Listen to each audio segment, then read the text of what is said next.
Hey guys, I'm Cubician, and today I'm going to show you how to master your music in LMMS. So here I have this song. It's called City Lights, written and everything by yours truly.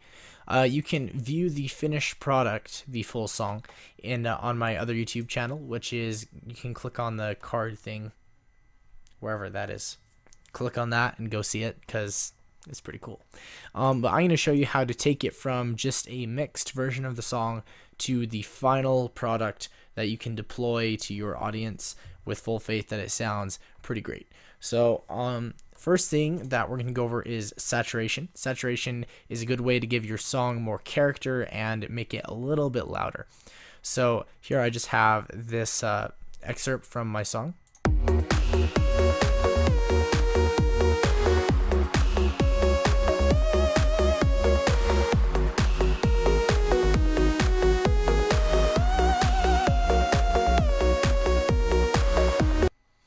So as you can hear, that's like it's pretty like surround. As you can hear, that song is pretty wide. It's pretty good sounding. It's well mixed, but it's not really punchy, and that's the vibe that I was going for with this song. Now, saturation is a good way to make your song more punchy, but if you don't need your song to be more punchy, then you don't necessarily need saturation. So this is just for situations where it's applicable, and this song is definitely one of those situations. So the first thing I'm going to do is I'm going to go and I'm going to add some saturation. I'm just going to start with the calf saturator LADSPA, because this one's pretty great and it's built into LMMS and it works pretty well. Now right off the bat, the saturation amount is already at 5, which is way too much. We can play it.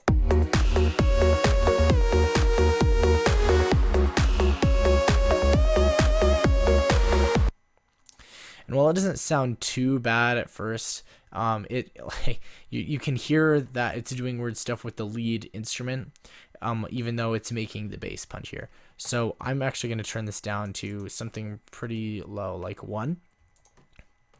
And now where the calf saturator really shines is in like this tone amount. You can select any frequency between 80 and 8000, and you can basically boost or cut that.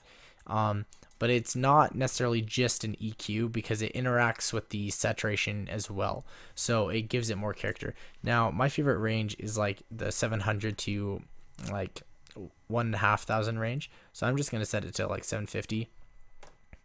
And the amount is still got to be subtle, so I'm going to go like 1.5 and set that to go.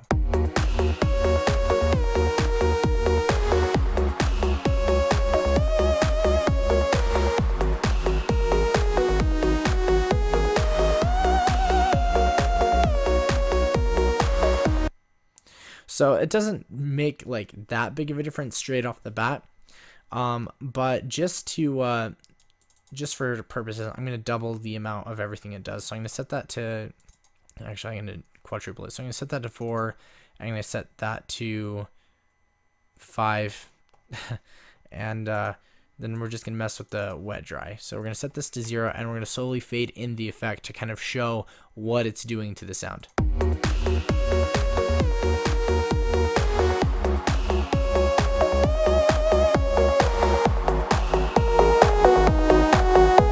So this is like really freaking high.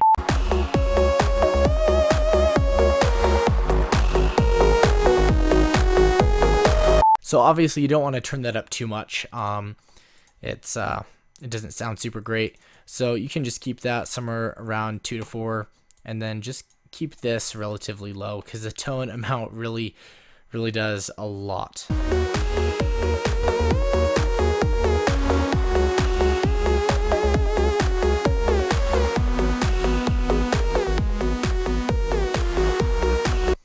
So as you can hear, just kind of like me toggling that on and off and fading it in and out, it really does make a really big difference, even if you don't notice it at first. However, built-in LMMS plugins aren't the only route to achieving saturation. In fact, I usually don't use that plugin when I want to saturate. What I do is I use this plugin called Saturation Knob from Softube. Yeah, they probably had a really hard time coming up with that name.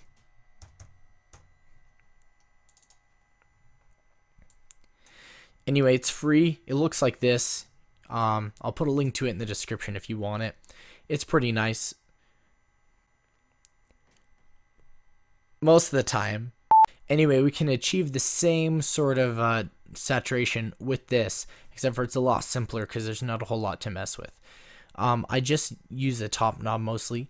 Saturation type down here. If you select keep low, it won't saturate the lows. If you do keep high, it won't saturate the highs.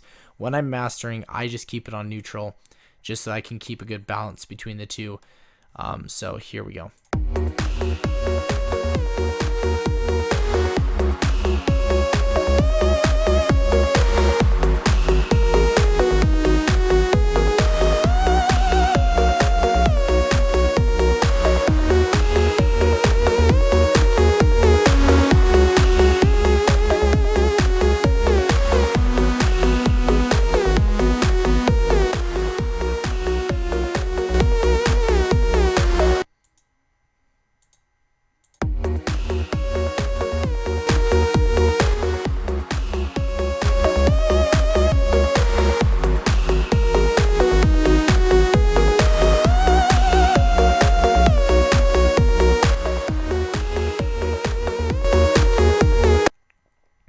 So you can just see, well, here, you can just hear the difference. Anyway, just toggling that effect on and off and me messing with the amount of the saturation, you can clearly hear that there's like a loudness difference for sure. But what's a little bit more subtle is the distortion characteristic, especially in the low end. It's sounds like a lot more glued together, even though it's not distorting necessarily, like what people would normally classify as distortion. Thanks for watching, guys. Remember to like and subscribe. I definitely have more of these tutorials coming out soon, including further ones on mastering. Also remember to check out City Lights. That's the cool song that we were mastering during this tutorial and all that good stuff.